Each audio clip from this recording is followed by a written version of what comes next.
I think he's a very generous person, Tony, very generous spirited. Tony, to be honest, he could be a little bit of a bull in a china shop. I mean, I can understand why the police were a little bit wary of him. He's very creative, he loved music, he had great ideas.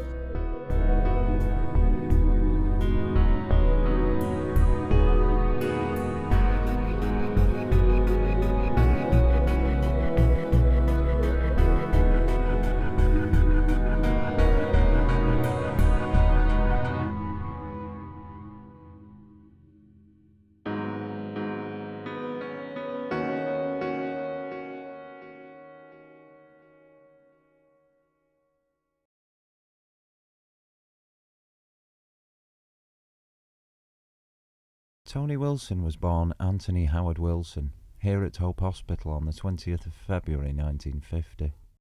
His mother Doris was in fact 46 years old when she gave birth to Tony. Her first husband had died and left her a widow until she met Sidney, Tony's father, who was an amateur actor from Hume. Sidney was a man 20 years her junior, whom she married quite soon after they met, and gave birth to Tony shortly after.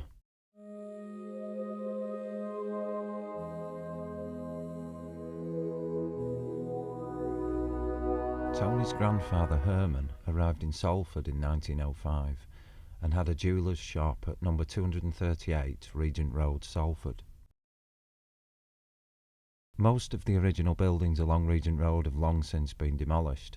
Around here was where Herman worked, and over the course of his life in Salford he fathered 7 children, one of which, Doris, Tony's mother, opened a tobacconist's at 448 Regent Road. So it was in the early 1950s that Tony spent his childhood years living above that tobacconist's on Regent Road. Whilst continuing to own and run the tobacconist's on Regent Road in Salford, in 1955 the Wilson family moved 12 miles east to here at Ladythorne Avenue in Marple.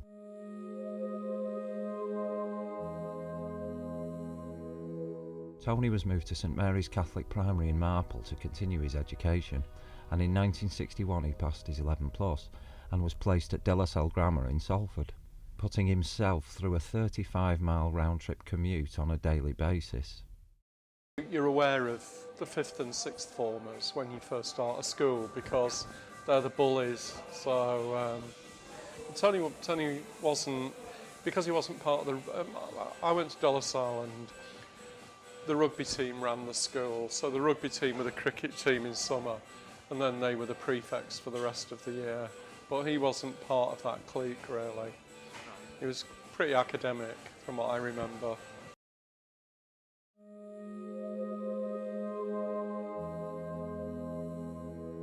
As a child, Tony wanted to be a scientist, but his mind was changed when, aged 14, he saw a production of Hamlet starring Manchester-born David Warner in the title role over in Stratford-upon-Avon. This made a deep impression on Tony, and I think that, combined with the flamboyance of his father, which no doubt rubbed off on him, led Tony to achieve a grade A in A-level English and make the decision to read English at university. He left De La Salle with 8 O-levels and 3 A-levels.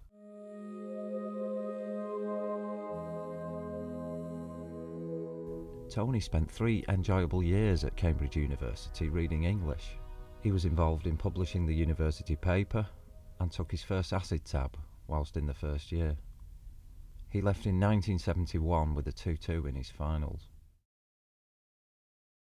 As a person, he's quite difficult to describe. As a person, he's a lovely person. He's quite hard to work with sometimes because he's very creative, he loved music, he had great ideas, but if you disagreed with him sometimes he could be a bit, what's the word?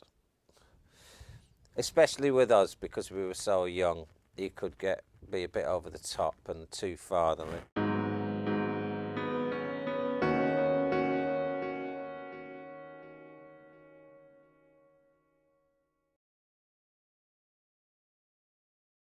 After university, Tony trained as a television journalist for ITN. He worked as script editor on News at 10 and became item editor on First Report. But in 1973, he moved back home here.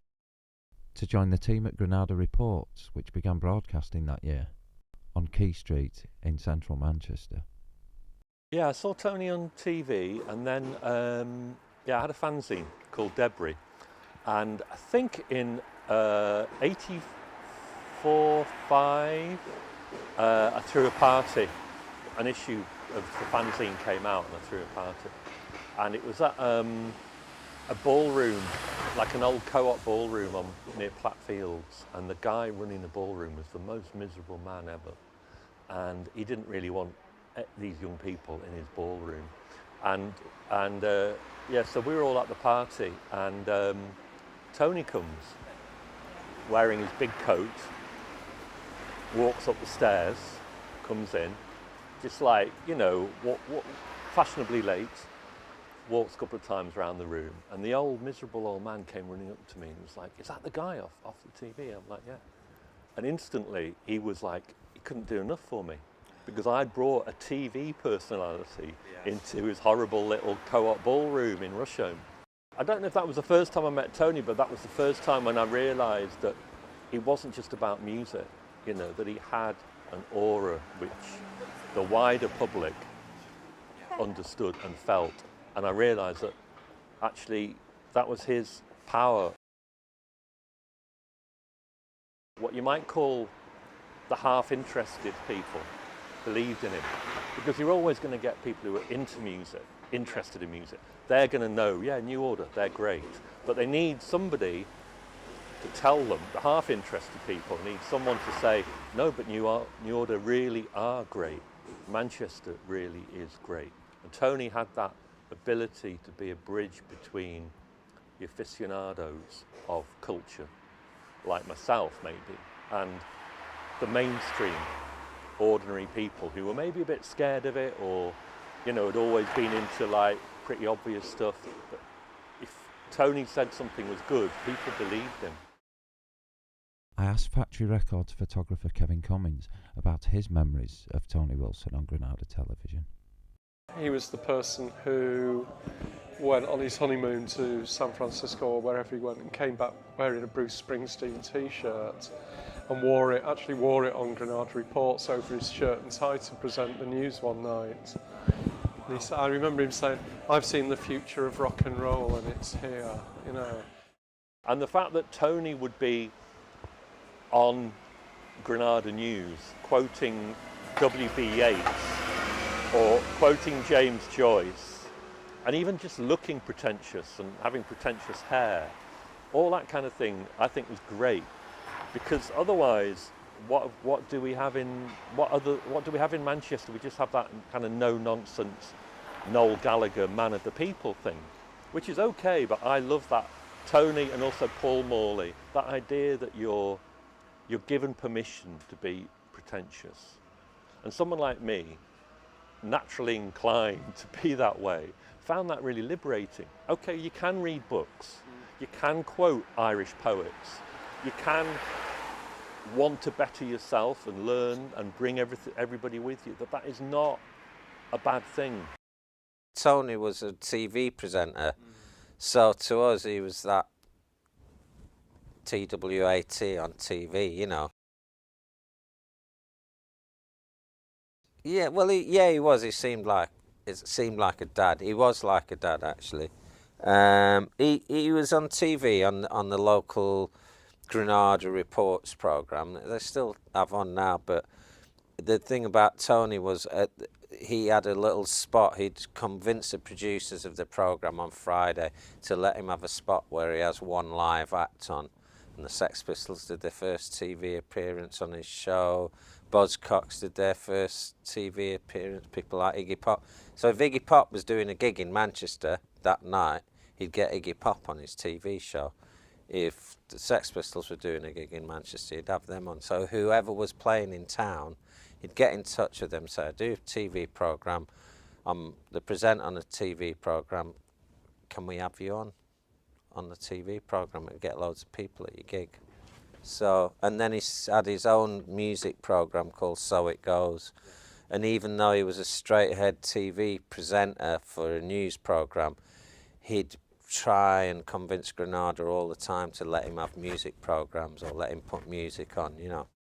I've got a nice picture actually of Tony in about 1975-76 with Slaughter and the Dogs, where Tony looked so out of place, you know, as he often did, you know, but that wasn't his deal. He wasn't trying to be in any of the bands. No. He was a facilitator and he put all the right people together. That was his great strength, knowing who might, unlikely couplings, knowing who would work well with somebody else.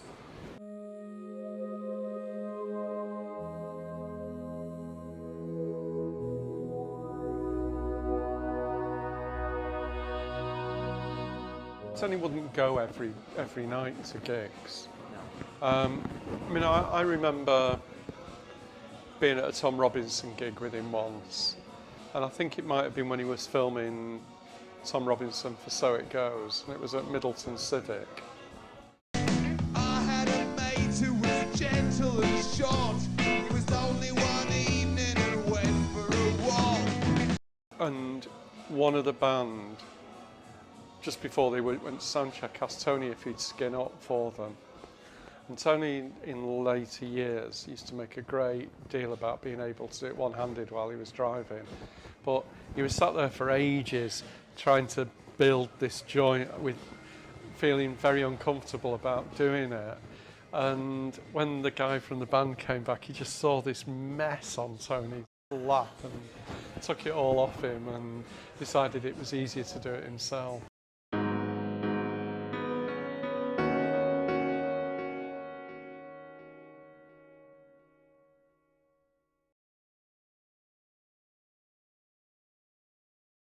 In the February of 1976, Tony received a package on his desk with a note. It was a New York Dolls LP without the record. The note was from Stephen Morrissey in Stretford. Mr. Wilson, I've heard about your show, it's wonderful news. Please can we have more music like this? 2 months after that, Tony received a tape in the mail containing 3 songs. The sender of the tape was Howard Trafford. The band was the Sex Pistols. Included was a note. The Sex Pistols are going to be huge. They're playing the Leicester Free Trade Hall on the 4th of June. You must see them. So with 6 shows of So It Goes already recorded, Tony came to the Leicester Free Trade Hall to see the spectacle of the Sex Pistols. Now I'm not going to debate or speculate who actually attended these gigs, this signpost in the musical history of Manchester. To answer that question, go out and buy David Nolan's book, I Swear I Was There, The Gig That Changed the World.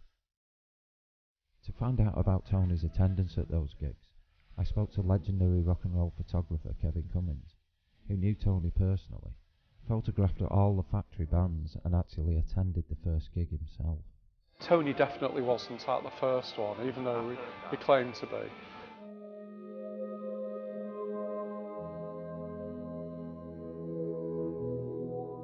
1976 was also the summer of love for Tony, as he met Lindsay Reed at that time, who moved in with him around a month after that, here at 45 Town Lane, Charlesworth. They both celebrated the occasion by taking LSD that night.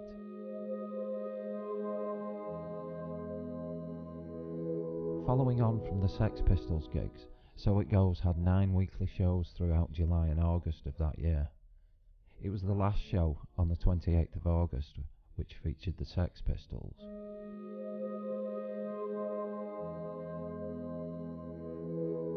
On the 9th of December 1976, Tony and Lindsay travelled to the Electric Circus in Collyhurst to see the Sex Pistols' Anarchy in the UK tour, with The Clash and Buzzcocks also playing. One of only 3 gigs on that tour that originally had 19 gigs penciled in to take place. In the following year, 1977, was a year of change for Tony. And on the 14th of May of that year, he married Lindsay here at St Mary's Church in Marple Bridge. They subsequently spent 2 weeks in California on honeymoon. Tony has said that the seeds of Factory Records were sown in that month of that year.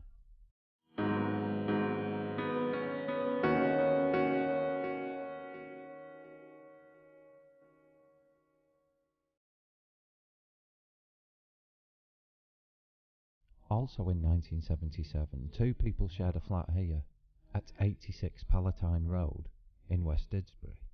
Charles Sturridge, who was a director at Granada and a friend of Tony's and went on to direct Brideshead Revisited, and Alan Erasmus, an out-of-work actor who saw a band called Fast Breed alive at the time and began to manage them. Alan and Tony became great friends. Consequently, this address evolved into the Factory Records offices.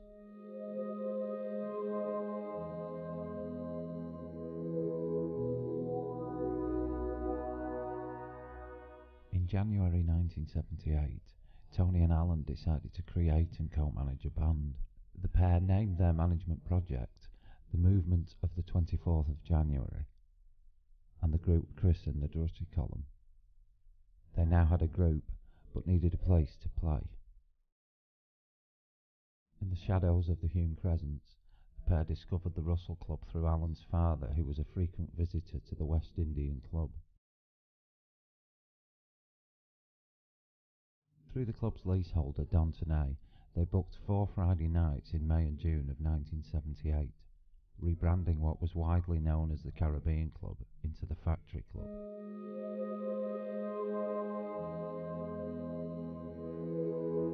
The 4 Factory nights were promoted by an about-to-graduate graphic design student from Manchester Polytechnic called Peter Saville, who went on to become the Factory in-house designer.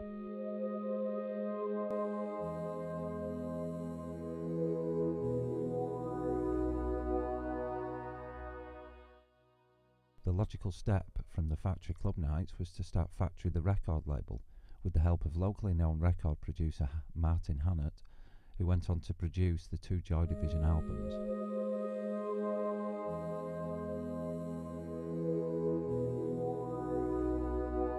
Tony used his platform at Granada TV to promote locals that he viewed as geniuses, people that needed to be seen. People like John Cooper Clarke here in 1977. Ex-students, reformed hippies and lovers of drink, clapping and shouting for poetry. Strange, but so is John Cooper Clarke. Holding down a day job in the tool room of Salford Tech, he also happens to be just about the brightest performing poet this side of Cassius Clay. Thank you very much indeed. How long have you been working here? Doing this? 3 years. 3 years? No ambition. It was thanks to a letter to Tony from Rob Gretton, the Joy Division manager, and the band themselves, that Tony arranged for Joy Division to make their TV debut at Granada in Manchester on the 20th of September 1978. Even when Factory Records was well underway, Tony still used Granada TV as a means of making people aware of the people he was working with outside of television. Like the genius record producer Martin Hannett, seen here with Tony in 1980 at Strawberry Recording Studios in Stockport. That's getting the drum sharper, is it? Yeah. That was the producer, and for the purposes of this film, we'll take it that the musicians have already done their job, recording their tracks, bass, drums, guitars, vocals, on a 2-inch wide magnetic tape, which records up to 24 simultaneous tracks. Now it's time for doing the mixing. What instrument on what track is first inscribed on the desk, and then it's time to start listening, beginning always with the drum tracks first. It's got 2 completely parametric mid-ranges.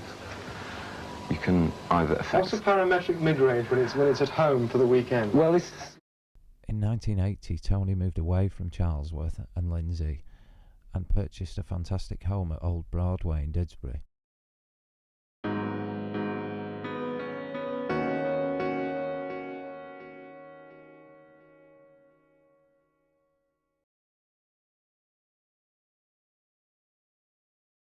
What you need in a town or a city for stuff to happen is you need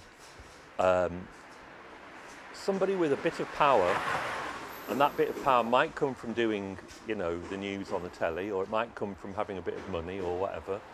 Somebody with a bit of power who is prepared to open doors for other people, to enable other people to contribute and to function and to make some kind of cultural difference. So you need an enabler. But also what you need is somebody who will then be able to shape all that activity and define it and go out and tell people about it. And Tony was both. Tony was somebody who would give people an opportunity, sign a band, give them full reign. DJ like myself, I got my first gigs at the Hacienda. No one told me what to play. You know, people always think, oh, well, Tony, yeah, he knew his music. I never had one conversation with Tony about music policy in 450 evenings of DJing at the Hacienda, apart from one night when he asked me if we played reggae, and I told him that we didn't. The Beatles have been from Manchester, and they've made a load of money out of a scene that came out of Manchester and then had pissed off to London and spent it all in Savile Row building Apple down there. They won't be very popular here. In Liverpool, everyone thinks that's great. You know, yeah, you make it, you go to London. And I think the difference it makes to Manchester, 10cc, for example, they make a load of cash. They built Strawberry Studios in the early 70s, so that when we come, Factory comes on stream as a record company, we have an international recording facility just around the corner from us. Similarly, then New Order make a whole pile of money, and they're able to, together with other people, they're able to build the Hacienda, which is so vital to what's happened in the second half of the 80s in this town. More recently, to build Dry, the bar, so people have a bar they can go to. How would you like to go to New York to record your first album? So we went, yeah, all right then. So he said, you'll all have to leave your jobs, because we were all working, and because we're going there for 6 weeks. So we went to New York and recorded our first proper album in East Orange in New Jersey. And he took us to New York. I've just been to New York, actually, and every time I go to New York, which is every couple of years, all I think about is Tony, because he took us there for 6 weeks the first time, 6 weeks the second time, and we stayed in lofts in Tribeca, and he used to harp on about lofts, and he used to say, see all this space here that nobody wants. He says, this is going to be huge in 10 years' time. All these lofts will be well sought after. After the death of Ian Curtis and the continuation of the band under the name New Order, Tony Wilson and Rob Gretton came up with the idea of opening a club. Inspired by visits to New York to places like the Danceteria, Hurrah, Funhouse and the Loft, it was agreed that the label would pay £35,000 and New Order would contribute £35,000, which would be tax deductible, to build the Hacienda. They began searching Manchester for premises and found an old yacht warehouse here, which became known as the Hacienda when it opened on the 21st of May 1982. He used to love New York, and we were so lucky going there with him. If we hadn't have gone there with Tony, I wouldn't know so much about New York and be connected so much to it. I think he was a very generous person, Tony, and very generous spirited. And I think he gave up a lot of himself for Manchester to have what it had. He firmly believed in what he was doing, even though it would hemorrhage money. Yeah. He liked Malcolm McLaren a lot, and he liked what Malcolm had done. And he liked that whole situationist movement, that idea of various things you could do and various ways that you could manipulate people and so on. I think he was quite interested in all that. And I think Tony was probably more interested in the way he could create something than actually the creative process. He wasn't that interested in sitting in a recording studio pressing buttons and seeing what they did. He was more interested in putting Martin Hannett with Happy Mondays, or me with Happy Mondays, or Malcolm Garrett with someone, and people to see how they worked together and just see what came out of it. That was his main interest from all that. I don't think he had a massive interest in how you made a record. He didn't care. The dynamic between Tony and the people he enabled, you know, the bands he signed, the people he gave jobs to, the people who worked at the Hacienda, it was a weird dynamic because he would give you that opportunity and he wouldn't really get involved. You know, as Joy Division New Order would say, he was very, very hands-off. Partly because he didn't actually know, it sounds awful, but he didn't know that much about music in the way that you could he wasn't like me where I'd have a conversation about the B-side instrumental of this import from Detroit that was on a small label called KMS, and I was hanging out with people who'd have an opinion on that B-side, but Tony wouldn't have a clue about all that because he was much more big picture person, you know. So he'd let all us little whatever music bods and bands and DJs get on with our thing. But then the weird thing that then happened was that he sometimes wouldn't, kind of rightly, he wouldn't be able to stop himself from taking credit from what those people achieved. So then there became a weird dynamic where he'd then go and tell people about how great New Order were and kind of front the whole operation, factory, the Hacienda. And we'd all be slightly disconcerted because we'd be thinking, well, he hardly ever comes in the Hacienda and he doesn't know anything about the music we play. And yet he's on TV talking about the revolution that's happening at the Hacienda, you know. And that was that kind of, it was like a little bit of a weird dynamic. We knew each other socially anyway because we lived near to each other. You know, I shot Joy Division. I use the term bought loosely. They had some pictures from me. And I think really it was, and I'd shot everybody on Factory. And then when he got excited about the Mondays, he said to me, I've just got this band, you'll really like them. They're from Salford. And I said, and you know, because I'd lived in Salford, Tony was from Salford, so we had that connection, went to school in Salford. So he took me to meet the Mondays, and he introduced his usual expansive self, and he's saying to them, right, introduced me to the band. He said, this is Kevin Cummins. He's photographed the Sex Pistols, Joy Division, he's photographed Mark Bolan, and before he could say anything else, Sean said, they're all fucking dead. I said, what would you like to do? And they said, we want our picture taken with Rambo. But Tony, thinking he meant Rambo, the French poet, starts talking about, I didn't know you were into that kind of thing, Sean, and starts talking expansively about Rambo. And he said, no, you daft cunt, there's a poster of him across the road from the Hacienda. Then began an era of some fantastic band performances at the Hacienda, with gigs by New Order or the Smiths usually selling out.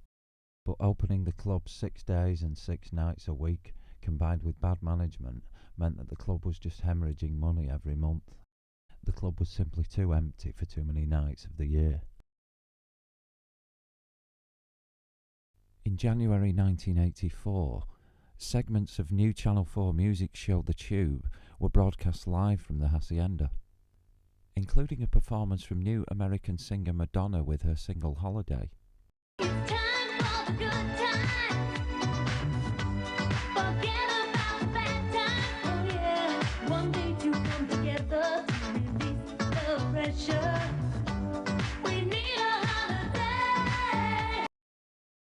Not long after the Tube broadcast, Tony met a young woman by the name of Hilary Sherlock, the former girlfriend of Howard Kingston, who was the lead singer of Manchester prog rockers Gentlemen, who had starred in a 1976 broadcast of So It Goes. The pair were soon married. They married in New York and honeymooned in Mexico. And on their return, Hilary announced she was pregnant with Oliver. I think one of the things about Tony, though, was that which I took from him was, first of all, that idea of being different. I mean, I remember the Face magazine coming to the Hacienda and reviewing it in about 1985 or 6. And they interviewed people out on the street afterwards. And there was somebody who hadn't been to the Hacienda, and the magazine said, why don't you go to the Hacienda? And this person said, I don't like the music, they're trying to educate us. Now, for me, that was exactly why I was involved in the Hacienda. I loved that idea and that process. That's what it was all about. And that idea that you're different and you go out on a limb and you believe in what you're doing and you try and bring everyone with you. I think that was always the factory way, and I think that was really important. In late 1986, Tony began presenting a late-night open-ended discussion show called After Dark, which was broadcast nationally. For the After Dark show, and subsequently beyond that, Tony became known as Anthony H. Wilson. In the late 1980s, Tony began to present a new Granada television show called The Other Side of Midnight, notably including performances by The Fall, The Stone Roses, and Happy Mondays. When the popularity of Mike Pickering's DJ nights began to overtake the popularity of gigs from bands put on at the Hacienda in the latter part of 1986, the seeds of the second summer of love were sown. In fact, at the beginning of 1987, the Hacienda had 3 regular club nights: Temperance on Thursdays, Nude on Fridays, and Wide on Saturdays. This, I don't doubt, led to the huge cultural explosion known as Manchester throughout 1989 and 1990.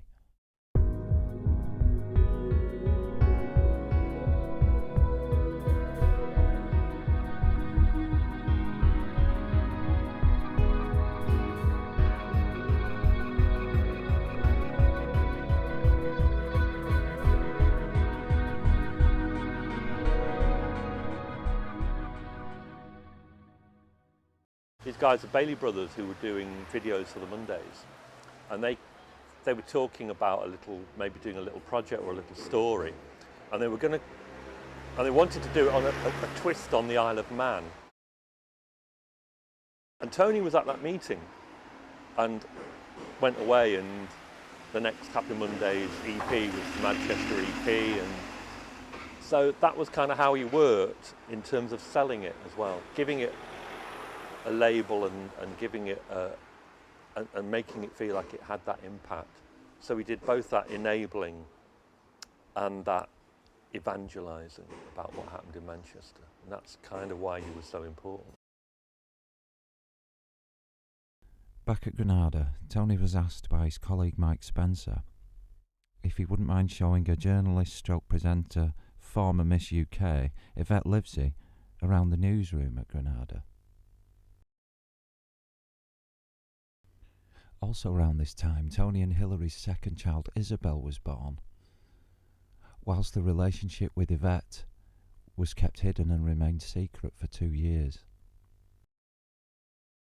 In early 1991, with the Hacienda closing its doors briefly over problems of door control and guns and gangsters, Tony and Yvette moved in together into a rented cottage near Northwich and then onto Barrow Bridge near Bolton.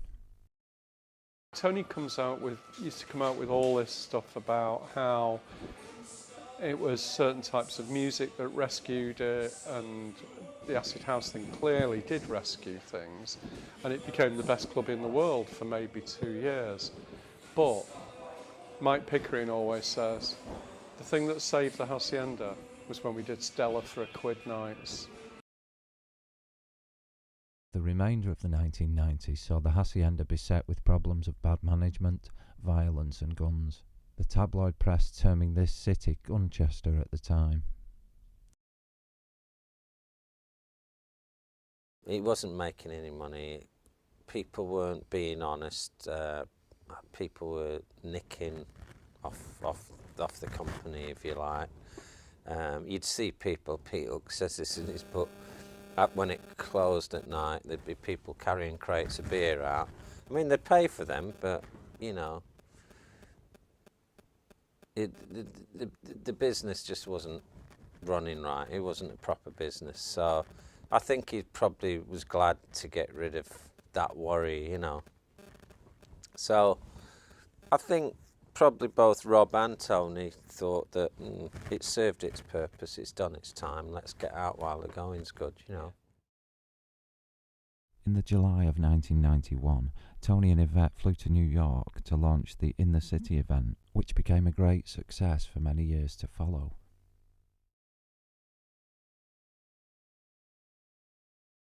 Due to his heavy drinking and drug use, Martin Hannett's career spiralled into decline.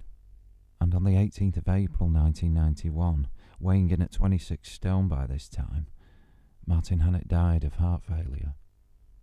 He was only 42 years old.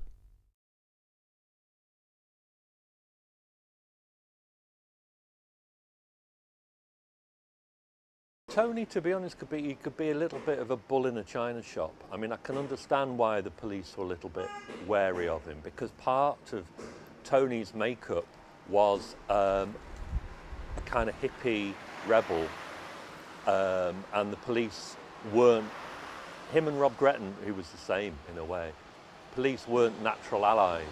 You know what I mean? They'd grown up not really trusting the police. And as a consequence, the police didn't really trust the Hacienda. The council were. I mean, the council understood that the Hacienda was bringing in profile and bringing in people, and that it was a really valuable part of Manchester. The council understood that, but the police, you know, your average policeman wants an easy life. And if there's a club with 1,500 people in, with another 1,000 trying to get in on a Friday and a Saturday night, where there are known drug dealers and all kinds of hassle going on, the police would rather shut it down. So in 1997, it was no surprise to anybody that the Hacienda finally closed its doors for good. Sometimes you could see him wearing different hats like we all do, but you could see him kind of moving between all these worlds, and I think it was, you know, kind of quite difficult in a way. Now, being a bit older, kind of realised that that's actually quite hard to do. Tony's personality was that he did fall out with people. You know, he wasn't a great team player. Infamously fell out with Martin Hannett. You know, Hannett was a founder director of Factory, had produced the Joy Division albums, and they had a massive falling out, and Hannett, you know, wanted to shoot him basically. Trying to talk to that fucking one-way mirror that is the chairman of the board. You tell me. Yeah, Tony. He had a very difficult relationship with Rob Gretton. You know, you never quite knew if they were speaking, and they weren't always. Especially around the time when Factory went bankrupt in '92. The next couple of years was quite difficult with New Order, because I think they kind of fell out with Tony a bit, because they wanted to sign to London Records in London, and Tony wanted them to kind of help him rebuild Factory 2. He fell out with a load of people. I mean, he fell out with me at least 3 times. And he fell out with Paul Morley, the journalist. He was also heavily involved with the council, and if he disagreed with things that the Labour Council were doing at the time, he'd arrange meetings with the leaders of the council and go and influence them, you know, because he felt that even though he's from Salford, he feels that Manchester is his city, and because he had an influence, he would try and influence decisions, you know. He was a visionary. Tony was a visionary, and he could envisage what should happen and what needed to happen. And then if someone got in the way of that vision, whether it was a music producer or his partner at Factory or some DJ at the Hacienda like myself, if somebody was in the way, he would feel antagonised by that person standing in the way of his vision. And he actually, at those points, he wasn't as affable as he used to give out in terms of his character. He could be kind of quite hard and quite determined. New Order and the label sold the building for £1.2 million minus costs. 2 years later it was sold on for £5 million, and then sold on again at double that to the company that turned the site into the Hacienda Apartments.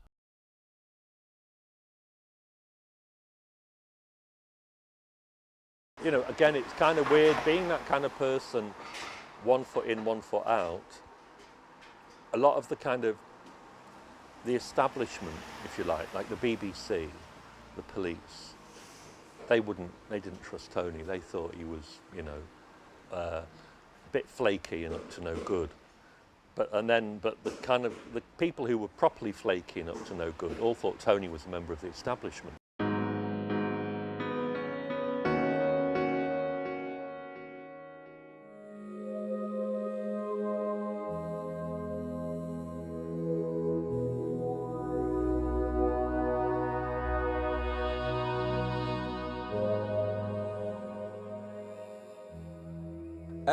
Yeah, I saw him a few times. I saw him at South by Southwest in Austin, and at the in the cities thing. Still working, still doing presentations. I mean, that was earlier on in his illness. Later on in his illness, I didn't see him because, you know, he was obviously too ill.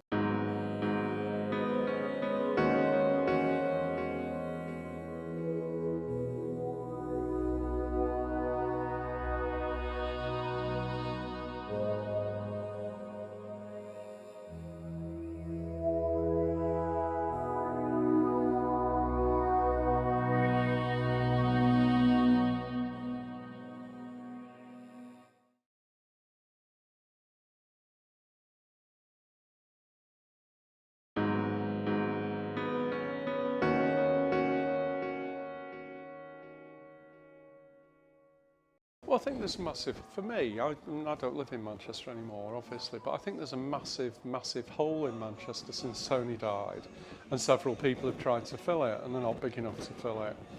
I think, you know, Tony was a weird mixture, really. He was very self-deprecating in one way, and in another way, he was very arrogant. So he was quite happy to tell you his band were the best band in the world ever. He made some outlandish statements about Joy Division, for instance, and about Ian's death being a great rock and roll moment, and stuff that was quite ill-advised, you know.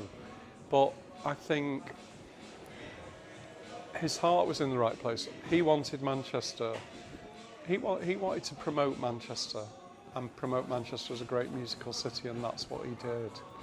And I think the legacy is here for everyone to enjoy. You walk around Manchester and it's a music city. It was Dave Haslam that quoted, "We should perhaps remember Tony Wilson in some way for what he's given to Manchester." Yeah, I was quoted recently as saying that I thought Whitworth Street should be renamed Anthony Wilson Way, because we are all walking the Anthony Wilson Way, talking the Anthony Wilson Way. And it was decided that the first street development here was where we would remember him, with a Tony Wilson Square. This to me is the perfect location, because everything that Tony's brought to Manchester and given to Manchester, and that I've enjoyed about Manchester, can be found within spitting distance of this location. A lot of the students come here because it's Manchester and because of its music scene. Well, that wouldn't be there if it wasn't for Tony. Just to the right of me used to stand the Hacienda. Just on the other side of the road is the City Road Inn, where we used to go before we went to the Hacienda. Just down Little Peter Street there is where a lot of Manchester bands used to rehearse, at TJ Davidson's, Buzzcocks, Joy Division. Even Oasis rehearsed down there in the summer of 1992 in perfecting their sound. So this to me is the perfect location to remember Tony Wilson. And indeed, when we come down here in the spring of 2015, we will be walking through the Tony Wilson Square. As an influence on Manchester, Manchester wouldn't be the city that it is without him. But yeah, he doesn't need, his legacy's here. His legacy's this pub. His legacy's across the road in another bar. That's his legacy. You don't need a street named after him. I like the idea that something square is named after him in the old 60s style way, meaning of the word. You know, that's quite good. But no, you don't need that. You walk into Manchester, you get off the train in Manchester, and you're in a musical city. And his legacy is all over the city. It's not just one square that someone's going to piss in on a Friday night. He had such an influence on the city musically by starting off his label, which he just wanted to put out music that he loved.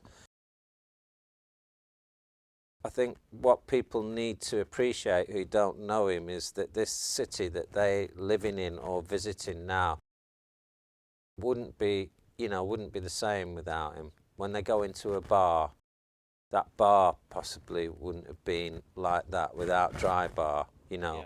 When they go to a club, it possibly wouldn't have been like that without the influence of the Hacienda. And that influence has spread out of this city into the rest of the UK and into the rest of the world. Because anywhere you go in the world, anyone who's seriously into dance music, if you mention the Hacienda, they know what you're talking about straight away. If he was still in Manchester, if he was still alive now, I think he'd be involved a lot more with the council, and I think he'd be getting more into politics and trying to, as he got older, I think maybe he would try and have a bit more influence on things like the Manchester International Festival, developments in the city.